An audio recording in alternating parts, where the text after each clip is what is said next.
Good morning, John. In 1706, a West African man was purchased for the influential and pretty horrible Boston minister Cotton Mather, who was, among other things, an influential voice during the Salem witch trials. We don't know this man's birth name, but he was called Anesimus by his enslavers. Of course, we only know of Anesimus through the writings of his enslavers and other white people around him, but one thing was definitely true. He was a very smart guy, and when Mather asked if Anesimus had ever had smallpox, since the disease had started to come to Boston and everyone knew that you could only get it once, Anesimus told Mather that he hadn't really had smallpox, but he also didn't need to worry about it because where he came from, there was a protective procedure that he had had. It turns out, Anesimus was absolutely correct. By taking a little bit of pus or a piece of a scab from someone with smallpox and putting it into a wound on the skin of a person who had never been infected, you can induce a still unpleasant but less systemic smallpox infection that was much less likely to be fatal. This, of course, if true, would be a very big deal because smallpox is very bad. At the time,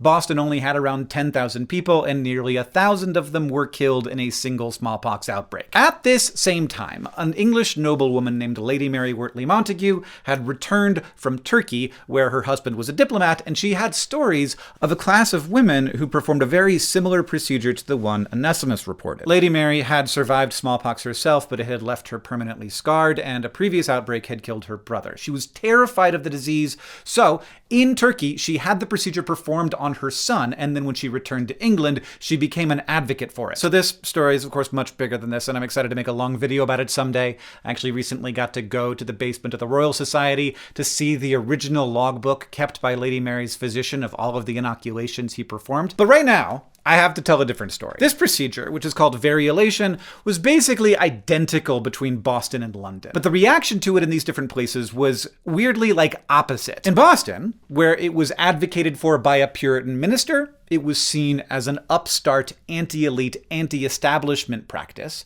while in London, where it was advocated for by aristocrats and doctors with the express permission of the king, it was seen as a practice of the elites, and it was attacked by anti-establishment, especially anti-royalist voices. Now, it is important to note here, in both cases, it was attacked by people who passionately believed in the inferiority of knowledge and people from foreign lands. So once again, fear of outsiders really does trump pretty much everything else. But in both cases, both sides had legitimate points. Varilation was not safe. It makes sense to be scared of intentionally infecting someone with smallpox. However, at the same time, there was pretty good evidence that it was a lot safer than just normally contracting smallpox. And no one had any idea of the mechanism of this for 100 years after, so it makes sense to be skeptical. It was an untested procedure, and the testing necessarily had to be done on human beings. Some of those people were not really consenting human beings. Some people who got the procedure died. Some doctors performed the procedure poorly, thinking that they could improve upon the practice that had come from foreign lands where the people and knowledge must be inferior. But in the end, Varilation turned out to be a positive step, and its imperfection inspired more steps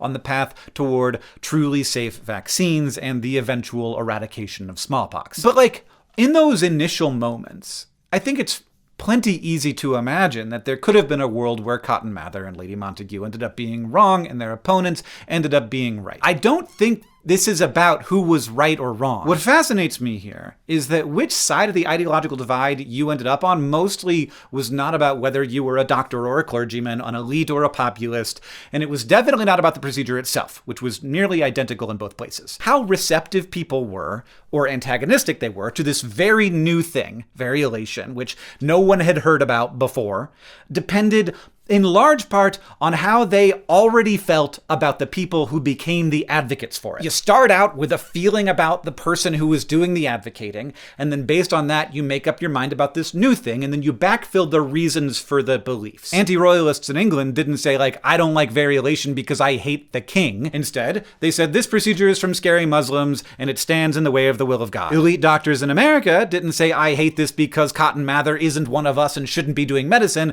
They said, basically, nothing good could come from the knowledge of an African, and this is going to kill people. This effect is so hard to overcome, though many at the time did overcome it. Doctors in Boston listened, and some were convinced. And ultimately, public enthusiasm for Varilation in England quieted dissenting voices because they saw that they were on the wrong side of public opinion, which was most of all very anti-smallpox. But in the very heated moment of the big, giant change of a possible way to free people from one of the most painful and deadly diseases in history, what people believed was based not on evidence, but on how they felt about the advocates. I'm trying to think about what we can learn from this. I think one thing is it's like just really good for things to not be a fight.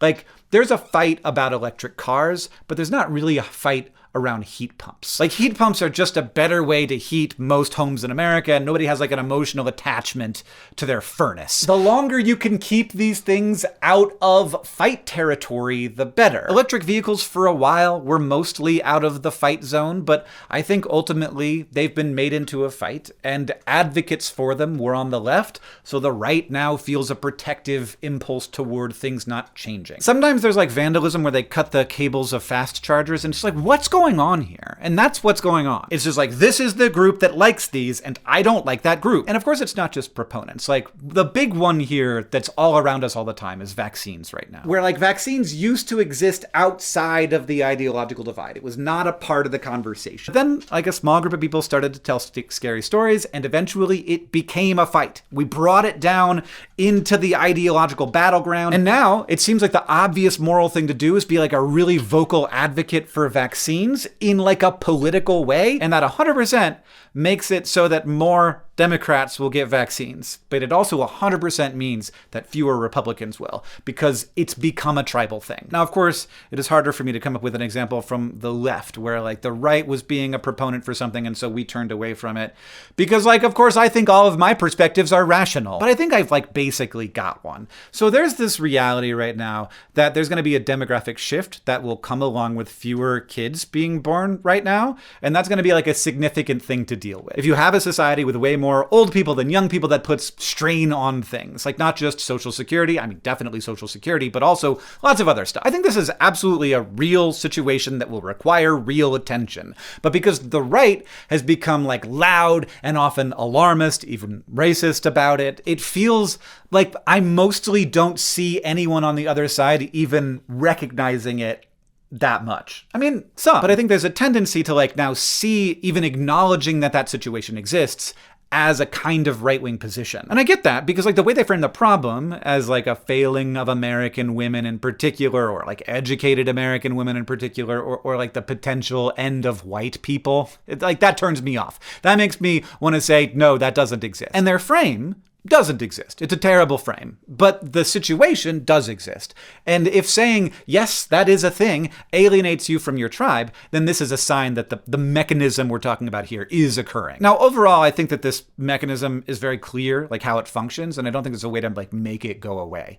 But I do think there's ways to mitigate it. I want all people's minds to be open about vaccines and electric cars, two technologies that I have found to be extremely beneficial to my life. And I also want folks to have an open mind about whether TikTok is bad, or how we'll deal with the upcoming demographic transition as we experience the effects of having fewer kids being born. And the best ways to do that are to keep strong opinions out of the mouths of those who would use them to manipulate us. But that's not easy to do, because those people are the ones most incentivized to have these loud and strong opinions. And remarkably, in the days of Anesimus, the stickiest and most inflammatory argument that worked on the most people was people and ideas from other places are a terrible risk to you and your family, which is also the stickiest and most inflammatory argument today. Like, there are ways we have progressed and there are ways that we haven't. Fear of outsiders is really deep in us. And that's why it's good for racism to be very taboo, because it is a very powerful and very dangerous tool. It should be considered extremely immoral to invoke it. And there also should be taboos against all of this inflammatory stuff, because it shuts people down and prevents us from having open minds and moving society forward. But at the moment, it feels like we are in a cycle where we've lost a lot of those taboos, but perhaps we will see the negative effects of that and will reinstate them sometime soon. Those are the thoughts that I have. John, I'll see you on Tuesday.